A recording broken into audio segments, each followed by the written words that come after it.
Assalamualaikum warahmatullahi wabarakatuh. Bismillah, alhamdulillah, wassalatu wassalamu ala rasulillah, la hawla wa la quwata illa billah, amma ba'du. Rekan dan rekanita Ibnu IPPNU Kabupaten Purbalingga yang dirahmati Allah Subhanahu wa ta'ala. Mari kita bersyukur atas nikmat yang Allah berikan kepada kita, sehingga sampai detik ini kita semua masih diberikan nikmat sehat, nikmat panjang umur, nikmat masih dikuatkan iman dan Islam. Kita mohon kepada Allah, semoga Allah senantiasa menambah nikmatnya untuk kita, sehingga kita bahagia hidup di dunia dan selamat hidup di akhirat kelak. Salawat serta salam kita sampaikan kepada Sayyidil Wujud, wafdhali kullil mawjud, Rasulullah sallallahu alaihi wasallam, para keluarganya, para sahabatnya, serta umatnya yang selalu istiqomah dalam menjalankan sunnah-sunnahnya, dan mudah-mudahan kita termasuk di dalamnya. Rekan dan rekanita yang dirahmati Allah, apapun yang kita rasakan sekarang ini karena rahmat Allah. Harta yang kita miliki ini karena rahmat Allah. Bukan karena kepintaran kita, bukan karena kesolehan kita, bukan karena otak kita. Semua karena rahmat Allah. Apa yang jenengan miliki, apa yang saya miliki karena rahmat Allah. Coba kita cek satu-satu.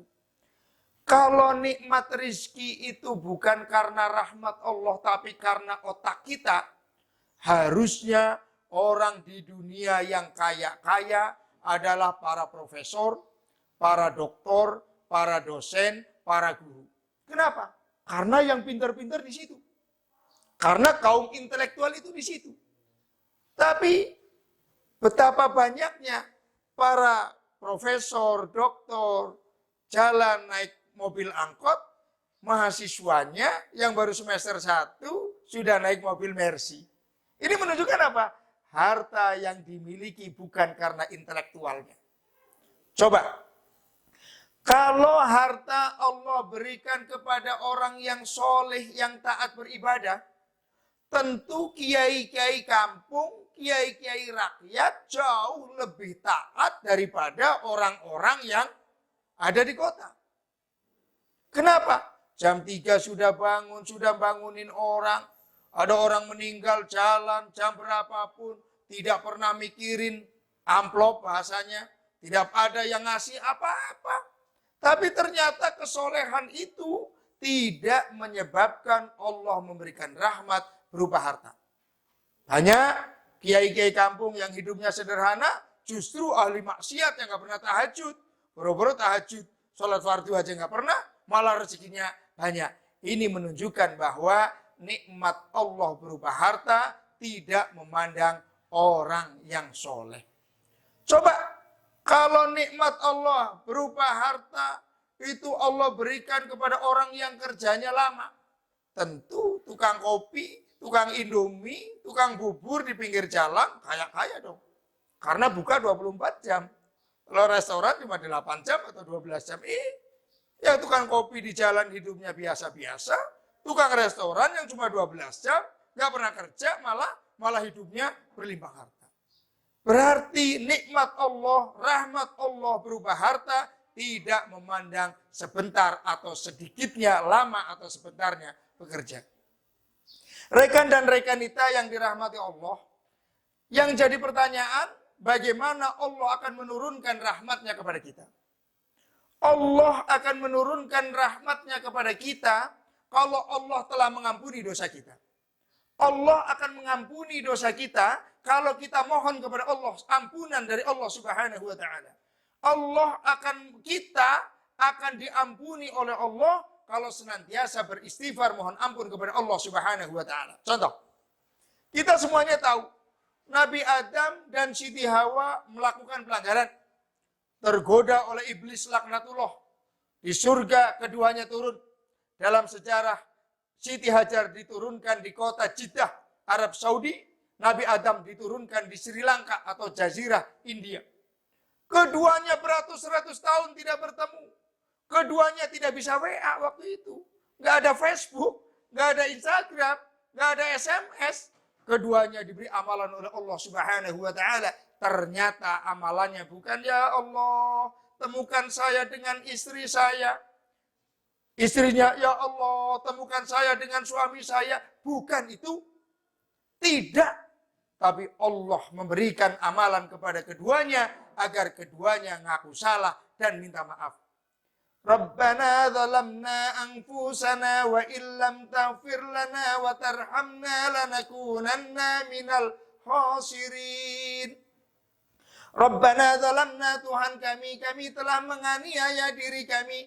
Kalau Engkau tidak merahmati kami, kalau Engkau tidak mengampuni kami, rahmatnya Allah baru Allah berikan setelah keduanya diampuni oleh Allah dan ditemukan di sebuah bukit kecil yang sekarang diabadikan di Makkahul Mukarramah bernama Jabal Rahmah. Yang kedua, Nabi Yunus alaihissalam sudah jengkel ngajak umatnya, tidak mau beribadah, tidak mau taat, tidak mau menyembah Allah. Allah memerintahkan Yunus, jangan meninggalkan umatmu. Nabi Yunus keluar dari umatnya ke tepi laut, ikut kapal, kapalnya tenggelam, dimakan oleh ikan. Di dalam perut ikan, Nabi Yunus alaihissalam tidak dikasih amalan oleh Allah, tidak dikasih pisau oleh Allah untuk menyayat-nyayat perut ikan. Ya Allah, matikan ikan ini, ya Allah, keluarkan saya dari perut ikan ini. Tidak. Tapi amalan yang Allah berikan kepada Nabi Yunus alaihissalam adalah bagaimana Nabi Yunus meminta maaf dan mengakui kesalahannya. La ilaha illa anta subhanaka inni kuntu minadh dhalimin. La ilaha illa anta, tiada Tuhan kecuali Engkau. Subhanaka, maha suci Engkau ya Allah. Inni, sesungguhnya saya, kuntu, saya ada minadh dhalimin, termasuk orang-orang yang menganiaya. Allah mengabulkan, Allah menerima taubatnya Nabi Yunus. Allah mengampuni Nabi Yunus. Allah mengabulkan keinginannya Nabi Yunus. Allah memberikan rahmat kepada Nabi Yunus berupa keluar dari perut ikan. Rekan dan rekanita yang dirahmati Allah, maka kalian yang masih muda, masa depannya masih panjang, Allah akan memberikan rahmatnya kepada kalian. Allah akan merahmati kalian kalau kalian senantiasa memohon ampun kepada Allah Subhanahu wa Ta'ala, senantiasa beristighfar kepada Allah Subhanahu wa Ta'ala. Di bulan suci yang penuh ampunan ini, jangan tinggalkan istighfar, jangan berkurang dari istighfar, jangan kita mohon kepada selain Allah Subhanahu wa Ta'ala. Yakinlah, yakin kita semuanya, jenengan semuanya, rekan dan rekanita semuanya, Allah akan kabulkan doa-doanya. Terima kasih, kurang lebihnya mohon maaf. Wallahul muwaffiq ila aqwamit thoriq. Wassalamualaikum warahmatullahi wabarakatuh.